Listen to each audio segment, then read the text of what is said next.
नमस्कार साथियों। आज हम लोग पुनः अपने YouTube चैनल पे कुछ गंभीर विषयों पे चर्चा करने के लिए मौजूद हुए हैं। साथियों, आज की चर्चा हम लोग शुरू करते हैं झारखंड के उस आदेश से जिसमें झारखंड सरकार ने तय किया है कि कोविड-19 के जो नियम हैं उसके उल्लंघन के लिए झारखंड की जनता पर 1 लाख रुपए का जुर्माना सरकार लेगी। अब ये निर्णय सही है, गलत है, ये तो सरकार की प्राथमिकता है। वह जनमानस पर यह सख्ती दिखाना चाहती है कि नियमों का पालन हो। आज इसी विषय पे हम लोग बात करेंगे कि नियम का पालन करना केवल इस देश की जनता का ही धर्म है कि सरकारों का भी धर्म है। मैं आप लोगों को कुछ बातें बताऊंगा जहां घोर नियमों का अनदेखी सरकार कर रही है। मैं शुरू करूंगा झारखंड से ही। झारखंड में जो महात्मा गांधी नरेगा में कार्यरत संविदा कर्मी हैं, उनको नियम अनुसार अप्रैल 2015 से ईपीएफ भविष्य निधि का लाभ मिलना चाहिए था। ईपीएफ अधिनियम एक ऐसा अधिनियम है जिसकी अगर अवहेलना कोई नियोक्ता करता है तो उसको 3 वर्ष की सज़ा हो सकती है। आज सरकार नियोक्ता है। अगर कोई फैक्ट्री मालिक, उद्योगपति अपने कर्मचारी को ईपीएफ के लाभ नहीं देता है तो सरकार उसको जेल में तक पहुंचा देती है। लेकिन सरकार स्वयं डिफ़ॉल्टर है तो कोई सज़ा नहीं। आज बहुत से राज्य, उत्तर प्रदेश की मैं बात करूं, रायबरेली में मनरेगा का एक तकनीकी सहायक कोविड से संक्रमित होकर उसकी मौत हो गई। लखीमपुर में 4 तकनीकी सहायक कोविड से संक्रमित पाए गए।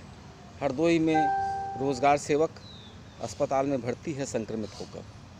और तो और उन्नाव में जो घटना हुई आंगनवाड़ी कार्यकर्ती हमारी बहन के साथ, कोविड संक्रमण के बाद उसको अस्पताल में इलाज की व्यवस्था नहीं की गई। उसका बेटा तड़पता रहा और उसकी मां ने दम तोड़ दिया। सरकारों ने घोषणा की थी कि यदि कोई कोविड वॉरियर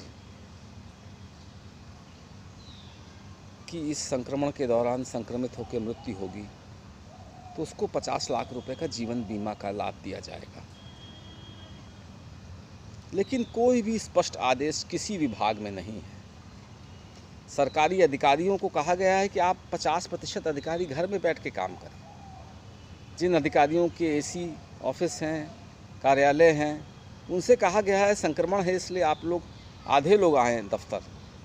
और ये जो कर्मचारी फील्ड पे गांव-गांव जाके प्रवासी मजदूरों की सूची बना रहे हैं, उनको क्वारंटाइन सेंटर में ले जाके उनके साथ ड्यूटी दे रहे हैं, उनसे मनरेगा में कार्य करा रहे हैं। आंगनवाड़ी बहन हों, चाहे एनएम हों, चाहे आशा बहू हों, इनको अल्प मानदेय मिलता है। क्या ये सरकारें बताएंगी कि कोविड के बचाव के लिए फेस मास्क, सैनिटाइज़र इनको दिया गया? ये कैसा अंधा कानून है? ये संविदाकर्मी भी आपके ही देश के नागरिक हैं, आपकी ही जनता हैं, इनके भी परिवार हैं। इनको भी चिंता है अपने जान माल की। अगर आज इन पर कोई आपत्ति विपदा आ गई तो क्या होगा इनके बच्चों का? आप 1 लाख रुपए गरीब आदमी पे जुर्माना लगाएंगे और अधिकारियों पर से कहेंगे कि वो अत्याचार करें इन अधिकारियों पे। ईएसआईसी स्वास्थ्य बीमा का लाभ नियम अनुसार इन सभी संविदा कर्मियों को मिलना चाहिए। इस देश में कितने राज्यों में संविदा कर्मियों को ईएसआईसी का लाभ मिल रहा है, इसका सर्वे कराया जाए। मैंने आपको पिछले वीडियोस में बहुत से ऐसे उदाहरण दिए जहां जो मानदेय सरकार दे रही है वो भी नहीं मिलता इन संविदा कर्मियों को। इन पर हरदम तलवार लटकी रहती है कि आपकी संविदा सेवा समाप्त कर दी जाएगी।